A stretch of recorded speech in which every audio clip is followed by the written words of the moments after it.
Justement de ces 200 grévistes du Technicentre de Châtillon, eh bien on va aller sur place et on retrouve Jean-Gabriel Bourgeois. Ceux que vous avez rencontrés, Jean-Gabriel, restent déterminés. Oui, les salariés sont déterminés à poursuivre leur mobilisation, mais aussi déterminés à en sortir. Pas de sanction, c'est une avancée pour Agathe. Le point de ne pas être sanctionné, ça c'est une chose et c'est normal, c'est eux qui sont venus nous chercher. Quand on arrête le conflit, il ne faut pas non plus qu'il y ait des sanctions. Le paiement des jours de grève, ce n'est pas ce que les cheminots demandent, nous assure-t-il. Ce qu'ils veulent, c'est surtout être officiellement reçus par la SNCF pour exposer leurs doléances et sortir du conflit. Écoutez Rachid du syndicat Sud. Est-ce qu'on fait vraiment une table ronde par médias interposés ou est-ce qu'il vient, il s'explique, on s'explique et puis sorti d'une table ronde ou d'une audience et là il expose ces faits-là. C'est dire en tout cas. Mais on ne l'a jamais rencontré, donc on ne comprend pas.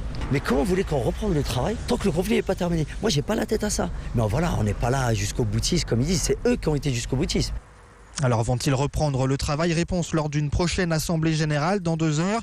Alors que la menace d'une contagion plane toujours, selon nos informations, les salariés de 2 autres technicentres de région parisienne auraient demandé à être reçus par leur direction. Dans 2 heures, c'est-à-dire à 14 heures, et on suit cette situation brûlante avec vous. Jean-Gabriel Bourgeois, merci, vous étiez au Technicentre de Châtillon en Île-de-France. Vous écoutez Europe 1, une émission